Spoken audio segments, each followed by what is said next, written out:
Hello guys, welcome back. இன்னைக்கு overall index பார்க்கும்போது எல்லாமே ஒரு ரெட்ல தான் வந்து இன்னைக்கு வந்து முடிஞ்சிருக்கு. இப்போ நிஃப்டி இருக்கட்டும், பேங்க் நிஃப்டியா இருக்கட்டும், fin service, IT sector, Sensex எல்லாமே வந்து ஒரு ரெட்ல இருக்கு. இப்போ இதுக்காக நிறைய நியூஸ் வந்து இப்போ ஸ்ப்ரெட் ஆகும். ஓகே, மார்க்கெட் வந்து அடுத்தது கிராஷ் ஆக போகுது, இல்லைனா எலெக்ஷன்ஸ்க்கு முன்னாடியே வந்து ஒரு மேஜரா வந்து ஒரு கரெக்ஷன் வந்து எக்ஸ்பெக்ட் பண்றோம். அந்த கரெக்ஷன் தான் சொல்லிட்டு, பட் எதுவாக இருந்தாலும் நம்ம ட்ரேட் பண்ணும்போது கண்டிப்பா நமக்கு ஏதாச்சும் ஒரு ரீசன் இருக்கும். மார்க்கெட் வந்து ஃபால் ஆனாலும் சரி, மேல போகிறதுக்கும். அப்ப அந்த ரீசன் என்னன்னு சொல்லிட்டு தெரிஞ்சுக்கிட்டு பண்ணும்போது ப்ராஃபிட்ஸ் பண்ண முடியும். அதாவது சும்மா பிளைண்டா பண்றவங்களுக்கு தான் அந்த ப்ராப்ளம். இது வந்து கரெக்ஷனா இருக்குமா, கிராஷா இருக்குமா, நிஃப்டி வந்து அடுத்த டார்கெட் வந்து 21,000 வருமா, இல்ல பேங்க் நிஃப்டி வந்து 42,000 வந்து ஹிட் ஆகுமா, இந்த மாதிரி நிறைய காசிப்ஸ் வந்து இப்பதான் வந்து நிறைய பேர் வந்து பேச ஆரம்பிப்பாங்க. பட் அதெல்லாமே வந்து நீங்க எப்போ வந்து அவாய்ட் பண்ண முடியும்னா, மார்க்கெட்னா அந்த பேசிக்ஸ் என்னன்னு சொல்லிட்டு தெரிஞ்சதுன்னா இந்த மாதிரி விஷயத்துல அவாய்ட் பண்ணிட்டு ஜஸ்ட் உங்களை அனலைஸ் பண்ணிட்டு நீங்க பொறுமையா டார்கெட் வர வரையும் வெயிட் பண்ணிட்டு உங்களோட ட்ரேட்ஸை வந்து எடுத்து க்ளோஸ் பண்ணா ஒரு நல்ல ஒரு ப்ராஃபிட்ஸ் வந்து பண்ண முடியும். இப்போ நம்மளோட குரூப்லயே வந்து பாத்தீங்கன்னா நிறைய டிஸ்கஷன்ஸ் வந்து போயிருந்தது. இப்போ இந்த டைம்ல வந்து இன்ஸ்டிடியூஷன்ஸ் அவங்களோட ஆர்டர்ஸ் வந்து ரொம்ப கம்மியா வச்சிருக்காங்க, வால்யூம் கம்மியா வச்சிருக்காங்க, அவங்க வால்யூம்ஸ் வந்து அதிகமா கிடையாது. அதனால இது கரெக்டான டைம் கிடையாது ட்ரேட் பண்றதுக்கு. எக்ஸ்பைரியில வந்து பெருசா மொமெண்டம் எக்ஸ்பெக்ட் பண்ண முடியாது. இப்போ பேங்க் நிஃப்டி பாசிட்டிவ்ல போகிறதுக்கு ரிலையன்ஸ் வந்து இந்த லெவலுக்கு மேல க்ளோஸ் பண்ணும். இந்த மாதிரி நிறைய சேட்ஸ் இப்போ நம்ம குரூப்லயே வந்து பாத்தீங்கன்னா, ஒரு நிமிஷம். இப்போ ரிலையன்ஸ் வந்து 2940 இதுக்கு மேல க்ளோஸ் ஆச்சுன்னா அதுக்கப்புறம் வந்து பை ஆகும். இந்த மாதிரி நிறைய சார்ட்ஸ் வந்து பார்க்கணும். ஃபர்ஸ்ட் இந்த மாதிரி சார்ட் பண்றவங்களுக்கு ஒன்றும் கிடையாது. ஜஸ்ட் வந்து மார்க்கெட் ஒரு டெக்னிக்கல் பாயிண்ட் ஆஃப் வியூ வந்து நீங்க அனலைஸ் பண்ணீங்கன்னா உங்களுக்கே தெரியும் அடுத்தது வந்து என்ன நடக்கும் அப்படின்னு சொல்லிட்டு. இதுல இன்னொரு விஷயம் வந்து மார்க்கெட் யாராலையும் ப்ரெடிக்ட் பண்ண முடியாது. இன்ட்ராடேக்கு வந்து இப்படிதான் இருக்கும். இன்ட்ராடே மார்க்கெட் வந்து நாளைக்கு ஓப்பன் ஆகட்டும், அதில் வந்து ஒரு ஹை அண்ட் லோ கேண்டல்ஸ் வந்து நீங்க ப்ளாட் பண்ணீங்கன்னா அப்பதான் வந்து நமக்கு தெரியும். அது வரையும் யாராலையும் மார்க்கெட் அடுத்தது என்ன நடக்கும்னு சொல்லி சொல்ல முடியாது. இந்த மாதிரி நிறைய விஷயம் வருது. ஃபர்ஸ்ட் வந்து மார்க்கெட் அடுத்தது என்ன நடக்கும்னு சொல்லிட்டு நம்மளால ப்ரெடிக்ட் பண்ண முடியலன்னா அப்ப நம்ம வந்து இது ஒரு பிசினஸா பண்ண முடியாது. ஜஸ்ட் ஒரு கேம்லிங். நாளைக்கு வந்து பை ஆகலாம், செல் ஆகலாம் அப்படின்னு சொல்லிட்டு ஒரு விஷயம் நீங்க ஃபாலோ பண்றீங்க அப்படின்னா அப்ப கண்டிப்பா வந்து நம்ம இதை கேம்லிங்கா தான் பாக்குறோம். இது வந்து ஒரு பிசினஸா வந்து பார்க்கணும். அப்ப நம்ம ஒரு டெக்னிக்கல் அனலைஸ் வந்து ஃபாலோ பண்றதுக்கு ஏதாச்சும் ரீசன் இருக்கணும். அப்ப அந்த ரீசன் என்னன்னா அடுத்தது மார்க்கெட் எப்படி போகும் இது ப்ரெடிக்ட் பண்றதுக்கு தான் வந்து நம்ம டெக்னிக்கல்ஸ் வந்து ஃபாலோ பண்றோம். பட் இந்த சார்ட்ஸ் பார்க்கும்போது இதனால நம்மளுக்கு வந்து எதுவுமே வந்து நமக்கு வந்து ஃபர்ஸ்ட் வந்து தெரியும். அதான் நான் சொன்னேன். நீங்க சார்ட்ஸா வந்து போஸ்ட் பண்ணுங்க. சேட்டா வந்து சாட்ல இது பண்ணாதீங்க. சார்ட்டா வந்து போஸ்ட் பண்ணீங்கன்னா எல்லாருக்குமே வந்து கிளியரா வந்து புரியும் அப்படின்னு சொல்லிட்டு. சரி, ஓகே. இப்போ என்னோட குரூப்ல இன்னைக்கு என்ன டிஸ்கஸ் பண்ணோம், இது சடன் ஃபாலா, ஏன்னா ஒரே ஸ்பைக்கா இன்னைக்கு பேங்க் நிஃப்டில பாத்தீங்கன்னா ஒரு நல்ல ஒரு ஃபால் இருந்தது. இது வந்து நாங்க முன்னாடியே வந்து ப்ரெடிக்ட் பண்ணோமா அந்த மாதிரி விஷயம் பார்த்துட்டு அதுக்கப்புறம் நம்ம நிஃப்டி அண்ட் பேங்க் நிஃப்டி அடுத்தது எப்படி இருக்குன்னு சொல்லி நம்ம பார்க்கலாம். ஜஸ்ட் இன்னைக்கு மார்னிங் வந்து என்னோட ஸ்டூடெண்ட்ஸ் குரூப்ல நாங்க வந்து டிஸ்கஸ் பண்ணியிருந்தோம். ஓகே, பேங்க் நிஃப்டி வந்து எப்படி இருக்குன்னு சொல்லிட்டு இது நான் முன்னாடியே சொல்லியிருப்பேன். ஒரு ட்ரையாங்கிள் இதுல வந்து ஃபார்ம் ஆகுதுன்னு சொல்லிட்டு ஒன்ஸ் அந்த லோ பிரேக் அவுட் ஆச்சுன்னா அதுக்கப்புறம் வந்து நீங்க செல்லிங் வந்து போகலாம். ட்ரெண்ட் லைன் பிரேக் அவுட் ஆனால் மட்டும்தான் பை, அது வரையும் பையிங் இருக்காதீங்கன்னு சொல்லியிருப்பேன். ஓகே, இப்போ இது எக்ஸாக்டா மார்க்கெட் எங்கிருந்து ஃபால் ஆச்சுன்னா இங்க வந்து ஒரு ட்ரெண்ட் லைன் இருந்தால் அந்த ட்ரெண்ட் லைன் இருந்தால் மார்க்கெட் வந்து ஒரு ஷார்ப்பான ஒரு ஃபால் கொடுத்துருந்தது. அப்போ இங்க வந்து இவங்க கேட்டிருந்தாங்க, ஓகே 45,795, ஏன்னா நம்ம டார்கெட்ஸும் முன்னாடியே கொடுத்துருந்தோம் 45,795 வரையும் வரும் அப்படின்னு சொல்லிட்டு. அப்போ வந்து இவங்க கேட்கும்போது நான் சொல்லியிருந்தேன் 45,900 வந்து ஹிட் ஆச்சுன்னா கண்டிப்பா அங்க வந்து ஒரு புல் பேக் வந்து இருக்கும். அப்ப அது பிரேக் அவுட் ஆனதான் 45,795 வரும்னு சொல்லி சொல்லியிருந்தேன். ஓகே, மார்க்கெட் வந்து எப்படி ரியாக்ட் ஆச்சுன்னு சொல்லி நம்ம பார்க்கலாம். அப்போ 45,900 வந்து ஹிட் ஆகும்போது மார்க்கெட் வந்து எப்படி ரியாக்ட் ஆச்சுன்னு சொல்லிட்டு ஃபர்ஸ்ட் நம்ம பார்த்துட்டு அதுக்கப்புறம் போகலாம். இப்போ 45,000, ஓகே, இதுதான் வந்து நமக்கு வந்து 45,900 அந்த லெவல். ஓகே, மார்க்கெட் யாராலையும் ப்ரெடிக்ட் பண்ண முடியாது அப்படின்னா 45,900 ஹிட் ஆச்சுன்னா மார்க்கெட் வந்து ஒரு பவுன்ஸ் பேக் ஆகணும்னு சொல்லிட்டு எங்களுக்கு எப்படி தெரியும்? இது ரீசன் உங்களுக்கு தெரியணும் அப்படின்னா இங்க வந்து ஒரு ட்ரை பேட்டர்னோட டார்கெட் வந்து கம்ப்ளீட் ஆச்சுன்னா மார்க்கெட்டோட ரூல் அங்க வந்து ஒரு கரெக்ஷன் கொடுக்கணும்னு சொல்லிட்டு ஒரு ரூல் இருக்கு. அப்ப அந்த ரூலை பேஸ் பண்ணி தான் வந்து நான் சொல்லியிருந்தேன் 45,900 ஹிட் ஆச்சுன்னா மார்க்கெட் வந்து ஒரு பவுன்ஸ் பேக் கொடுக்குன்னு சொல்லிட்டு. இந்த பவுன்ஸ் பேக்கே பாத்தீங்கன்னா அரௌண்ட் ஒரு 400 பாயிண்ட்ஸ் கிட்ட அந்த பவுன்ஸ் பேக் வந்து கொடுத்துருக்கு. புரியுதா? அப்போ இது பிரேக் அவுட் ஆனாதான் ஃபர்தரா வந்து செல் போகும்னு சொல்லிட்டு நமக்கு டெக்னிக்கல் பாயிண்ட் ஆஃப் கிளியரா காமிக்குது. பிரேக் அவுட் ஆனாதான் அடுத்தது வந்து இந்த 45,785 போகும்னு சொல்லிட்டு சார்ட் முன்னாடியே காமிக்குது. அதனால மார்க்கெட் வந்து ப்ரெடிக்டே பண்ணவே மாதிரி கிடையாது. என்னன்னா நம்ம எப்படி வந்து மார்க்கெட்டை வந்து அப்ரோச் பண்றோம், இதுதான் வந்து டிஃபரன்ஸ். மார்க்கெட் சார்ட் எல்லாருக்குமே காமன் தான். பட் நம்ம அந்த டெக்னிக்கல் டூல்ஸ் இருக்கட்டும், இப்போ சில பேர் வந்து இண்டிகேட்டர் யூஸ் பண்ணுவாங்க, அது வந்து எப்படி வந்து நம்ம எஃபிஷியண்டா வந்து யூஸ் பண்றோம், அதுதான் வந்து நமக்கு வந்து டிஃபரன்ஸ் இருக்கும். அப்போ மார்க்கெட் 45,900ல டேர்ன் ஆகும்னு சொல்லிட்டு முன்னாடியே வந்து நாங்க எப்படி ப்ரெடிக்ட் பண்ணோம். ஓகே, அப்போ எக்ஸாக்டா ப்ரெடிக்ட் பண்ண மாதிரி 45,900ல இருந்து ஒரு புல் பேக் இருக்கும்னு சொல்லியிருந்தேன். அந்த புல் பேக்கும் நீங்க பாத்தீங்க லைவ் மார்க்கெட்லயே வந்து 40 நான் போஸ்ட் பண்ணது ஒரு 112 அந்த ரேட் போஸ்ட் பண்ணி உங்களுக்கு 150 அந்த கேண்டில் தான் வந்து அந்த புல் பேக் வந்து கொடுத்துருது. அதுக்கப்புறம் நான் சொல்லியிருந்தேன் ஓகே அந்த புல் பேக் வந்து கொடுக்க ஸ்டார்ட் ஆச்சுன்னு சொல்லிட்டு. அப்போ ஸ்டில் என்னோட வியூ சேம். அது பிரேக் அவுட் ஆச்சுன்னா 45,795 ஹிட் ஆகும். இது வந்து எதை பேஸ் பண்ணி ஃபீல் பண்ணா எல்லாத்துக்குமே ரீசன் இருக்கு. சும்மா பிளைண்டா 45,795 அது மாதிரிலாம் கிடையாது. எல்லாத்துக்குமே பெர்ஃபெக்டா ரீசன் இருக்கு. அப்ப அந்த ரீசன் தெரிஞ்சுக்கிட்டு நம்ம ட்ரேட் பண்ணோம் அப்படின்னா அது வந்து நம்ம வந்து கன்சிஸ்டண்டா வந்து ப்ராஃபிட்ஸ் பண்ண முடியும். அப்ப நீங்க எந்த ட்ரேட் எடுத்தாலும் அதுக்கு பின்னாடி ஒரு ரீசன் இருக்கணும். ரீசன் வந்து நியூஸா இருக்கக்கூடாது. டெக்னிக்கல் பாயிண்ட் ஆஃப் வந்து ஓகே இங்க வந்து ட்ரெண்ட் லைன் இருக்கு, இங்க சப்போர்ட் ரெசிஸ்டன்ஸ் இருக்கு, இங்க வந்து ஒரு ஃபிபனாக்கி யூஸ் பண்ணா ஃபிபனாக்கியோட டார்கெட்ஸ், இந்த மாதிரி ரீசன் பேஸ் பண்ணிட்டு நீங்க ட்ரேட் பண்ணீங்க அப்படின்னா அவ்வளவுதான் வந்து நமக்கு வந்து பொட்டன்ஷியல் அதிகமா இருக்கும். ஒரு பொறுமையா ஃபர்ஸ்ட் நம்மளால என்ன பண்ணணும், பொறுமையா வெயிட் பண்ண முடியும். ஓகே மார்க்கெட் வந்து இதுவரை வந்தா க்ளோஸ் பண்ணிக்கலாம் அப்படின்னு சொல்லிட்டு. அப்போ இவ்வளவு பெரிய சேட்ஸ் எல்லாம் ட்ரை பண்றதுக்கு கண்டிப்பா இதனால வந்து எந்த யூஸ்மே வந்து கிடையாது. அதனால சொன்னா ஒரு சிம்பிளா ஒரு சார்ட், அந்த சார்ட்ல நீங்க ட்ரெண்ட் லைன் இருக்கு, சப்போர்ட் ரெசிஸ்டன்ஸ் இருக்கு, இந்த மாதிரி நீங்க பிளாட் பண்ணி ப்ராக்டிஸ் பண்ணீங்கன்னா ஈஸியா இருக்கும். சரி ஓகே இப்போ இவ்வளவு பெரிய சார்ட் இருக்கு, இதை படிச்சா என்ன புரியும் ஃபர்ஸ்ட்.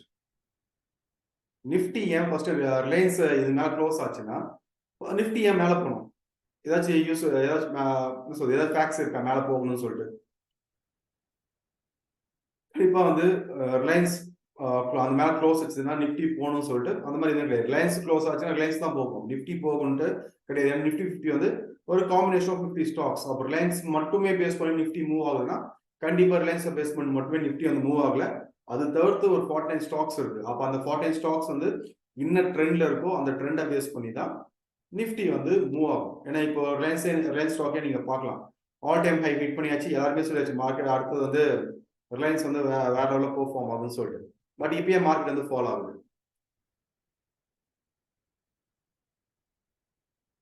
இப்போ ரிலையன்ஸ் பாத்தீங்கன்னா ரிலையன்ஸ் வந்து இந்த இடம் ஹிட் பண்ணும்போது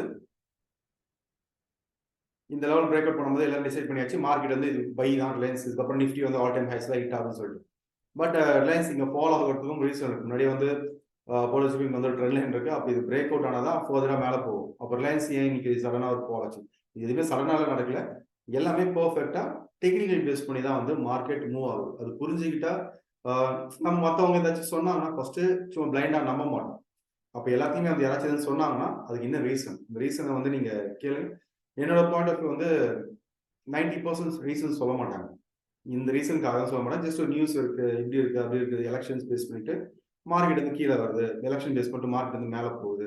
மார்க்கெட்ல ரெண்டே விஷயம் தான், ஒன்று பை ஒன்று செல். ஏதாச்சும் ஒரு விஷயம் நடந்ததா ஆகும். ஓகே அதனால வந்து இந்த ரீசனுக்காக தான் இது நடந்தது அந்த மாதிரி கிடையாது. சார்ட்ல வந்து கிளியரா காமிக்கும். ஓகே அதெல்லாம் வந்து சும்மா யாராச்சும் ஏதாவது சென்ட் பண்ணாங்கன்னா அது சும்மா பிளைண்டா வந்து நம்பாதீங்க.